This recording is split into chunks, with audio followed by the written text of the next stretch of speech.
Þú fær frábæru nestisboxin frá Systema og nestið í þau í Netto.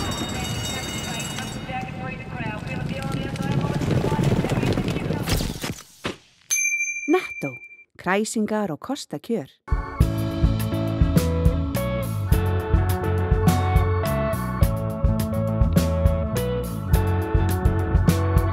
Komið sæl og verið velkomin í sjónvarp Víkur frétta. Haustið handað við hornið en ferðaþjónustan enn á fleygiferð. Við fórum svæðið og gerðum smá úttekt á ferðaþjónustunni á Suðurnesjum sumarið 2016. En við förum einnig til Sandgerðis og skoðum ný fisk, ræðum síðan við radioamatöra og gefum blóð svo eitthvað sé nefnt. Suðurnesjamenn fara ekki varhluta af auknum ferðamannastraumi til landsins. Augljós merki áhrif ferðamennskunnar vöxturinn í bílaleigugeiranum og gríðaleg umsvif og álag í flugstöðinni.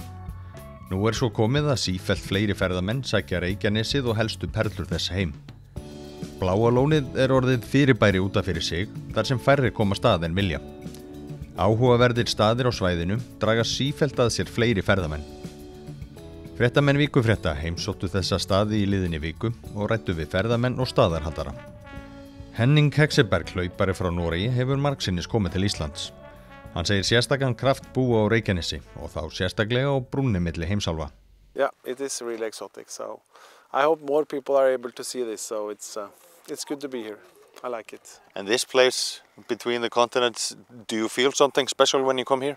Yeah, when I pass this bridge, it is special, so I hope that a lot of people can get the same feeling and it's something in my stomach that says it's strange, you know, this is exotic. Maros Tunak áhuga ljósmyndari frá Tékklandi sem hefur komið tvisvar til Íslands á síðustu 5 árum. Hann hefur sérstaklega gaman af því að ljósmynda landið enda mikið opin og hrein svæði að hans sögn. Uppáhalds ljósmynd Maros í fyrri Íslandsförinni var tekin við Garðskagavita. It's very nice for photography. It's unique in photography because it's a very large, clear places. They told me, your wife and her sister, they told me your favorite picture was from this lighthouse here. How is that so special? I don't know. I don't know. It's my favorite picture from here, from this lighthouse.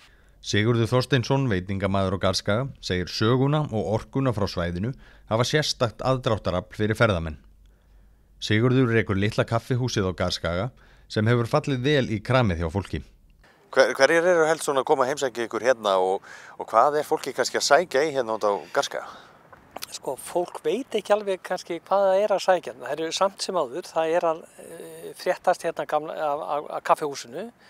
Það fólk að koma bænum og slíta því líka, en svo fólk túristar að koma hérna og þá kannski fólk að stoppa hérna áður en fer erlendis og þá kemur það hérna og það kemur svo óvart hvað þetta fallegt hérna og svo framvegis og þá stoppa það hérna og þá reynum við svona að segja þeim einhverja sögur hérna af svæðinu og svo framvegis og líka dreifa þeim áfram Reykjanesi því að það skiptir máli og það alveg bara rosalega flott hvernig það tekið.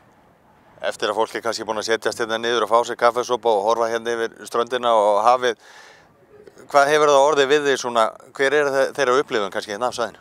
Sko, það kannski orkan sem það en svo þegar fær að heyra hérna, sko, að straumurinn fer hérna inn hérna, hvernig sko, sjórinn fer hérna og hvernig straumurinn fer hérna og af hverju þetta var svona vinsælt hér út af fiskveiðum og slíkt.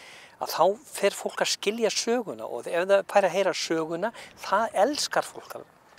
Hvernig sérðu fyrir þér svona, já, kaffihúsið, þeir með lítið kaffihús þarna inni, þetta örugglega minni kaffihúsunum hérna bara á landinu, þetta ekki svolítið svona sérstakt og kannski fólk sækir í þessa sérstöðu, svo með nú að segja. Nákvæmlega. Svo þegar við förum að gera hérna vöfflurnar hérna og sjávarréttasúpu hérna með, en fólk líka sko, við erum að reyna ekki að kynna bara þetta svæði, við erum að reyna að kynna allt svæði, Sandgerði, Keflavík, við þurfum að kynna allt svæðið og það skiptir gríðarlega miklu máli vegna þess að ef við þurfum að vinna saman hérna á þessu svæði þá erum við að ná allir árangri og það það sem skiptir máli.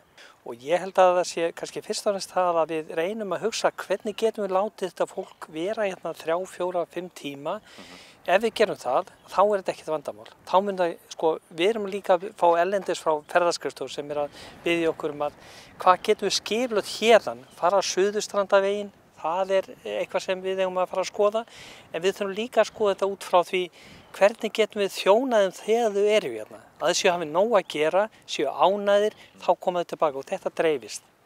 Aðstæðan til dæmis út á Reykjanesi, hún kannski ekki upp á marga fiska varðandi salerni og annað. Yrðum við í stakk búin til þess að taka móti, segjum að það myndi fjölga hérna á næstu 2-3 árum umtalsvert? Þeir mun fjölga umtalsvert. Og við erum til þess að stórauka salernisaðstöðu hér. Við erum ekki ánægðir, við viljum gera betur og við ætlum að gera betur. En það verið út á Reykjanesi líka verið að gera, Grindvíkingarnir að gera frábæra hluti, alveg frábæra hluti. En ég held að þetta svæði, Sandgerði, Keflavík og Garðurinn, þetta það sem við þurfum að standa betur saman, við þurfum að vinna betur saman og við þurfum að finna hvernig getum við uppfyllt þarfir þessa fólks. Þannig að við erum ánægt hérna, eða er ánægt hérna, þá kemur þetta aftur og það dreifist. Rússneski tónlistarkennarinn German Kloppin hefur búið árabil í Reykjanesbæ. Hann fer reglulega Reykjanesið og nýtur þess að vera ferðamaður á nýjum heimaslóðum.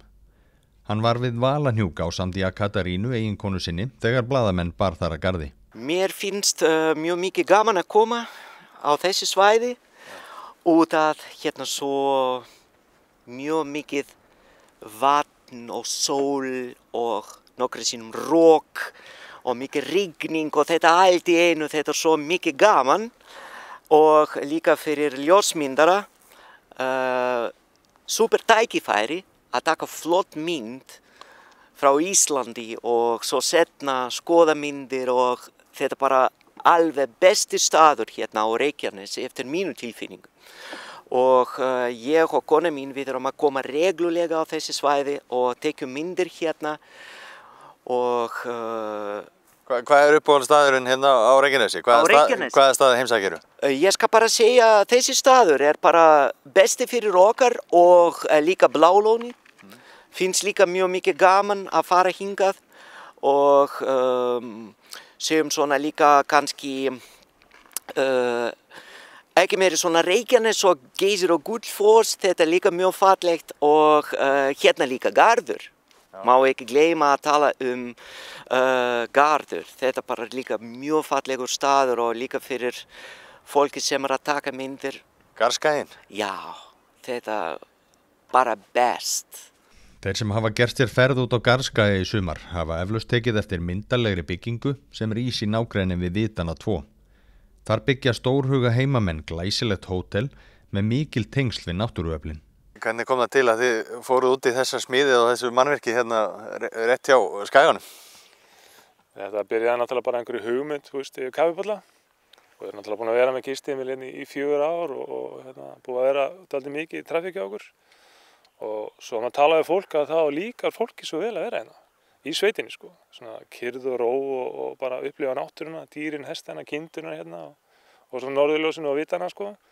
Þannig að við fórum svona á stúana og reyndum að stækka hjá okkur og það endaði í þessari byggingu hérna, fyrir aftan okkur. En hvernig svona, já, nú ertu búin að vera aðeins í þessum ferðabransa. Hvernig sérðu þetta þróast? Þú hlýtur nú að vera þokkalega stórhuga fyrst þú ræst í þetta? Já, ég náttúrulega, maður tala við fólk og það segja allir að sama Ísland, að Ísland sé alveg einstakt land, náttúran og það ætla að koma aftur.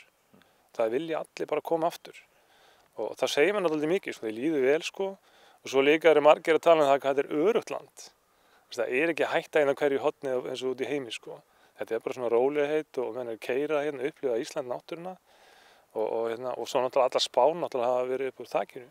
Það sem sé bara í blöðum og bara það hefur fylgst náttúrulega mikið með þetta lengi sko.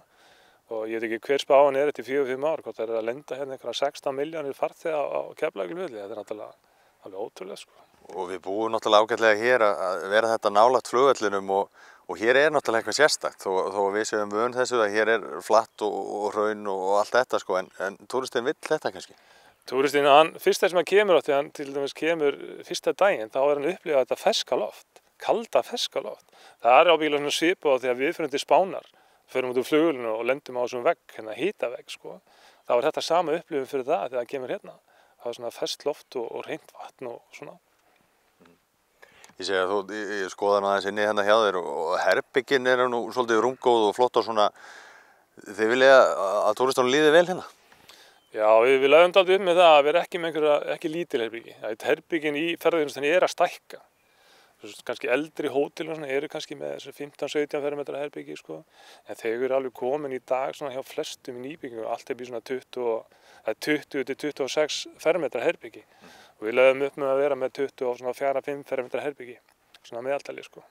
Sem hérna heimamaður í húð og hár, finnur þú fyrir auknum áhuga á garðinum, garðskafunum? Alveg tímanlegust. Við erum náttúrulega búin að vera í svona ferðastefnumótum hérna. Og það hérna náttúrulega búin að opna gamla vitan. Og síðan veldi ég nýju veitingastæðurinn að opna núna bara eftir nokkra daga eða nokkra daga bara, já. Og það á að vera mikið svona gróska hérna í ferðamanna innanum hérna sko. Vegna þess að eins og allir vita þá rosalega gott að vera hérna á Garðskaga sko. Miklir straumar hérna og bara gaman að vera hérna sko. Hvernig hefur þú upplifað sumarið í ár, svona varðandi ferðamannastrauminn? Það búið að vera mjög mikill straumur á Reykjanesi. Það búið að vera mjög mikill uppgangur í hérna á svæðinu og þeir ferðaþjónustaðilar sem við höfum verið í sambandi við hafa haft góða sögu að segja á svæðinu og hafa ferðamenn. Þeir staðir sem við erum helst að fylgjast með eru undir miklu álagi og við áformum uppbyggingu á þessum svona helstu stöðum við Reykjanesvita, við Gunnukver, við brúmilli Heimsálfa, Brimketil á næstu 3 árum. Hvað geoparkinn varðar þá þetta líklega framkvæmdur upp á rúmlega 100 milljónir á 3 ára tímabili. Þú segir að þessi mikið álag á þessum stöðum, hefði þessi uppbygging þurft að vera komin lengra á veg en hún komin? Já, við erum að horfa á uppbygging á næstu 3 árum sem hefði þurft að eiga sér stað á síðustu 3 árum, svo ég segi bara alveg eins og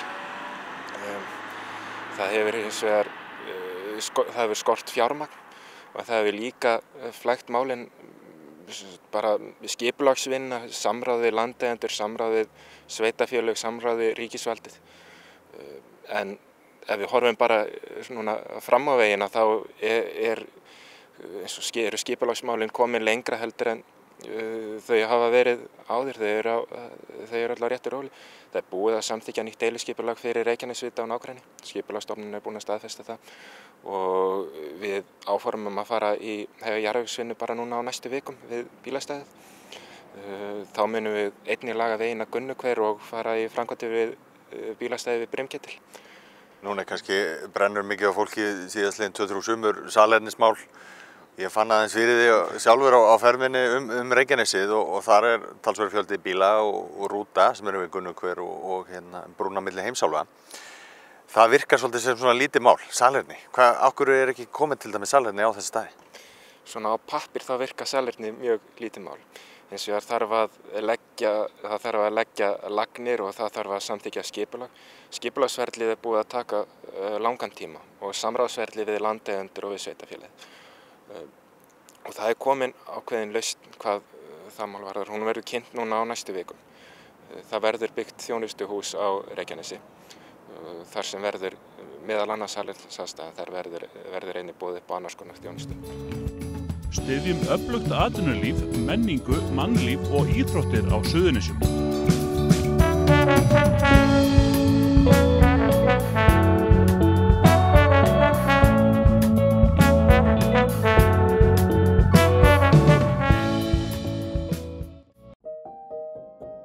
Traustar og öruggar samgöngur eru lykilatriði í velgengni samfélagsins og okkar.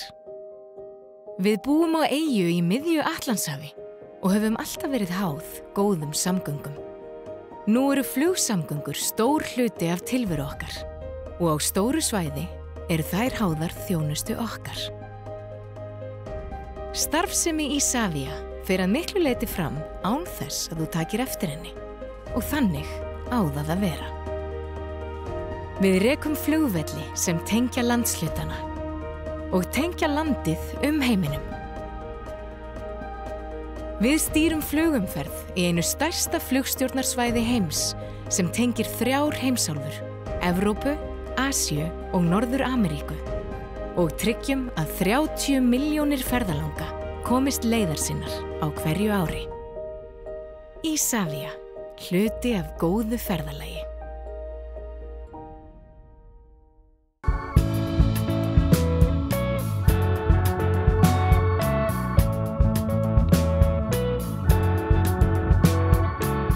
Komið sæl aftur. Fyrirtækið Nýfiskur er stærsta fiskvinnslan í Sandgerði og við kíktum í heimsókn í þetta mjög svo áhugaverða fyrirtæki. Nýfiskur í Sandgerði er einn stærsti vinnustaðurinn í bæjarfélaginu ef undan er skilin opinber starfsemi og sú sem fer fram í og við flugstöð Leifs Eiríkssonar sem er í Sandgerði eins og allir vita. Hjá Nýfiski er unnin ferskur, þorskur og ýsa alla daga ársins fyrir Belgíumarkað.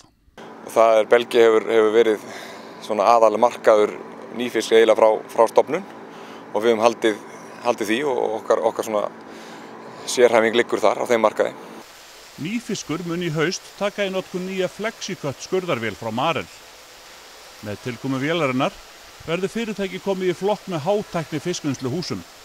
Þorsteinn Magnússon framkvæmdastjóri segir fyrirtækið vilja vera í fremstu röð þegar kemur að fiskvinnslu. Með frekari tæknivæðingu í fiskvinnslu er einnig verið að bregðast við því að fiskvinnslustöðum gengur ekki eins vel í dag að ráða til sér starfsfólk eins og á árum áður. Já, það er svona að eiga sér stað ákveðin þróun og bylting í fiskvinnslunni núna og við höfum séð fyrirtæki eins og Samherja og Vísi í Grindavík taka þessa tækni í sína þjónustu og okkur sýnir svo að þeir sem ætla að taka þátt í að vera með í þessu bransa að þeir verði að fjárfesta í tækninni. Og það sem hún gerir, þessi ágæta vél, hún fyrst og fremst tekur beingarðinn úr flagginu og leysir þar með mannsöndina hólmið þar. Og þar að auki þá sker hún flakið í bita eftir að beingarðurinn hefur verið tekin úr, þannig að það er þessi kannski einhæfu störf sem að hverfa úr vinnslunni hjá okkur, en í staðinn koma þá störf sem að krefjast þess að fólk hafi þá ákveðna tækniþekkingu og ákveðna færni á því sviði. Við sjáum okkur knúin til þess að gera þetta vegna þess að það er ekkert langt í það að það verður erfitt að fá fólk til að sinna þessum störfum, þessum svona, við getum sagt, einhæfu verksmiðjustörfum. Eins og kom fram hérna áðan, þá er Belgía svona ykkar stærsti markaður. Hvernig flytjið þið afurðirnar til Belgíu? Já, við erum náttúrulega mjög fókusterar á flugi. Það er þetta staðsetning hérna gefur okkur það ákveðið forskot. Það er að segja að við getum sjálfur sér verið mjög sveigjanlegir við okkar kúnna þegar það kemur að afhendingum og þeir geta verið að breyta hér pöntunum sínum kannski jafnvel bara klukkan 10 fyrir hádegi þegar fiskurinn á að vera komin upp á völl kannski klukkan 1. Þannig að það er ákveðin svona forskot sem við höfum hérna sem að staðsetningin gefur okkur.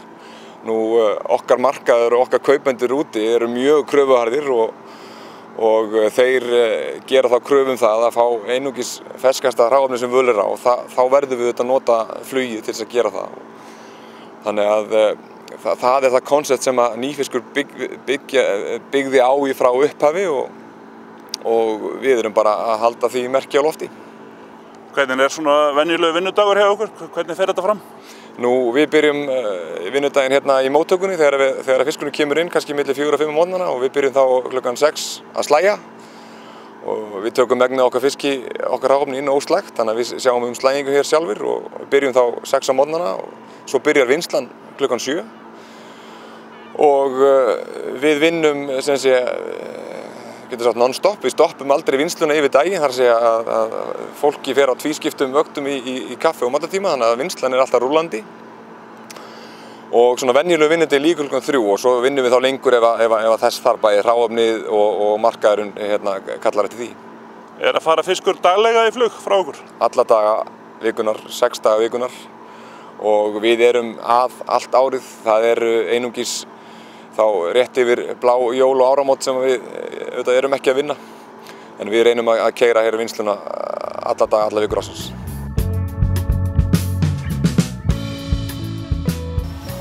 Á meðan drónar svifu loftin bláa Garðskaga nýliðna helgi sátu íslenskir radioamatörar með fullkominn búnað sinn inn í fjarskiptabíl við gamla Vitavarðahúsið. Himinhá loftnet á svæðinu gáði til kynna að þarna mætti komast í samband við fjarlæga lönd. Það var líka raunin þegar sjónvarp Víkurfrétta var á staðnum. Á tölvuskjá mátti sjá nafn Norður-Kóreu sem var í beinu sambandi við Garðskagavita. Radioamatörarnir héldu sérstaka vitahelgi sem alþjóðlegur viðburður. Þá koma radioamatörar saman víðs vegar heiminn og senda út kallmerki sín. Yfirleitt fara ekki flókin samskipti í gegnum talstöðarnar, heldur gefa menn upp kallmerki sitt og staðsetningar. Þannig voru radioamatörarnir á Garðskaga í samskipti við kollega sína víðs vegar heiminn. Þá var einnig verið að nota Morse. Stefán Ardal, stöðvarstjóri hjá Gufunesradíói í 30 ár, var í sambandi við aðila í Þýskalandi og Bretlandseyjum þegar við tókum hús á honum, en hann átti von á því að ná lengra þegar nóttin myndi bresta á, en morsið berst lengra í náttmyrkrinu.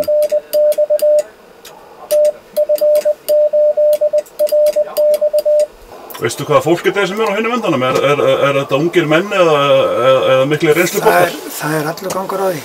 Það er bæði byrjendur og fullorðið fólk. Konur eru svona 7% af það er sko undanfarin ár þá hafa verið mjög margir sem hafa verið í sko stríðinu, seinna stríðinu sem loftskeytamenn og hafa þá gert þetta hobby sko. En nú þeir náttúrulega dett út undir grænatorfu, smátt og smátt. En hvaða samskipti að fara fram svona í gegnum þetta? Það nú aðalega bara tækin og menn að safna löndum og svæðum og svona líka sko. Það bara reytingur af fólki í þessu, bæði hér og erlendis, mjög mikið við erlendis sko. En sko þangað til bara fyrir fáum árum að þá var gerð krafa oss til að fá svona réttindi, amatörréttindi, en nú búið að fjalla það niður í öllum heiminum sko. Þannig að það kannski hefur fjölgað síðan að morsið var fellt niður vegna þess að það var svolítið þröskuldur fyrir suma sko, menn nefndi ekki að standi því kannski. Nú þetta bara ákveðið stafróf sem eru menn að tala saman hérna á ensku eða hvaða slags tungumál notað í þessu? Það aðalega notað enska sko, til að hafa samband allan heiminn, annars geta menn tala á dönsku og þýsku og fransku allavega sko. Og svo náttúrulega sko, það er eins og skammstafanir í þessum samböndum eða þessum viðskiptum sem að gilda fyrir kannski heila setningar og svona, þannig að menn þurfa ekki endilega alltaf að kunna allt mál.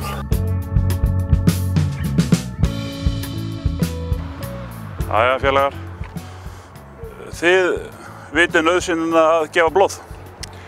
Já, það er nauðsynlegt að eiga blóð þegar kemur að slysum og öðru slíku, en það eru fleiri sem þurfa á þessu að halda, veikir og þeir sem ekki svo heppnir að blóðið þeim storknar og erfitt að gera aðgerðir á. Þá er þetta lífsnauðsynlegt. Hefurðu gefið oft blóð? Já, ég myndi segja það. Ég reyndar ekki... Það er óhætt að segja það. Já, ég er ekki orðinn 100 sagði þó. Ég verð að viðurkenna líka, ég einn af þessum erfiðu sem dettur stundum úr aðeins lengri tími og ekki alveg nógu reglulegur að mæta, en ég er góðinn eitthvað vel á 4. eða 5. tuginn. En þú, Ólafur Helgi, þú ert með reynslubolt í þessu. 1972 var tappa fyrst að þér. Það er rétt. Það var vegna þess að ég sá tækifæri til að losna úr tímum, 2 tímum í einu í menntaskólanum og síðan hefur þetta orðið svona ákveðin lífsstíl. Og það náttúrulega veit það sjálfsagt enginn betur heldur en lögreglumenn og sjúkraflutningamenn að þegar slys ber á höndum hvað þetta er mikilvægt að eiga blóð og svo auðvitað gerir fólk kannski sér ekki grein fyrir því hversu margir aðrir nota þetta. Það er náttúrulega eins og Daði sagði, það eru sjúklingar og aðrir slíkir en með hækkandi aldri og með fjölgun þeirra sem að berjast við krabbamein þá er blóðið algjör nauðsyn til þess að fólk geti haldið heilsu eða náð heilsu á nýja leik. Fólk miklar þetta svolítið mikið fyrir sér að gefa blóð en þetta er ekkert svo mikil aðgerð? Nei, þetta er lítil aðgerð og Þetta náttúrulega bara fyrir hraustamenn, ég nú að segja það í gríni, en þetta tekur enga stund. Það lítil stunga. Þegar ég byrjaði þá var deyft, en ég fagnaði því mjög þegar hægt var að deyfa vegna þess að stungan af deyfingarnálinni var eiginlega verri heldur en stungan upp í æðina. Þetta lítið mál. Þetta mikilvægt og það telur hver skammtur og það getur vel munað hvert skammt. Það að koma að ljósanótt, enn og aftur, 17. ljósanóttin framundan. Hvernig verður þessi eitthvað frábrugðin þeim fyrir? Auðvitað koma alltaf ný atriði á hverju ári, en svona að uppistöðu og uppbyggingu þetta orðin sama góða hefðin. Við byrjum á hinu opinbera setning á fimmtudeginum með grunnskólanum. En hún svolítið öðruvísi í ár? Já, við ætlum að sleppa blöðrum í ár. Já, það alveg á tæru að það á að sleppa blöðrum? Blöðrum verður sleppt í ár. Að vísu ekki hefðbundnum blöðrum og það má svo sem hugsa þetta út og suður, en það verður mjög spennandi fyrir bæjarbúa að sjá hvernig við ætlum að gera setninguna í ár. Og hún verður vonandi þannig að allir geta orðið kátir. Heima fólk spilar stórt hlutverk í dagskránni? Já, það skemmtilega að á þessu, á 17. hátíðin okkar erum við í rauninni að nálgast það að þetta að verða hinn fullkomna þátttökuhátíð. Það að segja með þátttöku bæjarbúa.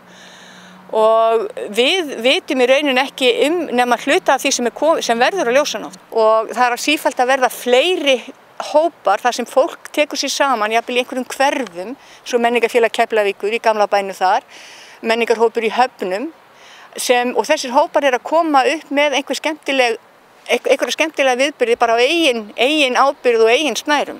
Og þessum viðburðum fjölgar með hverju árinu. Við þökkum fyrir áhrifið. Viljum við minna ykkur á að það líka mjög mikið spennandi efni í blaði vikunar, 32 blaðsíður í Víkurfréttum í þessari viku. Skemmtilegt efni héðan og þaðan frá Suðurnesjum eins og í þættinum. Og alla daga vikunar á Víkurfréttavefnum www.vff.is. Og minnum ykkur líka á að þið sem hafi áhuga á golfi, þá erum við að fjalla golf alla daga vikunar og ársins á kilvingur.is. En þið getur líka nálgast blaðið okkar á vefnum okkar og séð eldri þætti sjónvarps Víkurfrétta á vefnum okkar www.vff.is og horft á hann í símanum eða öllum þessum snjalltækjum sem þið eigið. En við verðum á ferðinni aftur eftir viku, en þökkum fyrir okkur á þessu sinni. Sjáumst síðar, verið sæl.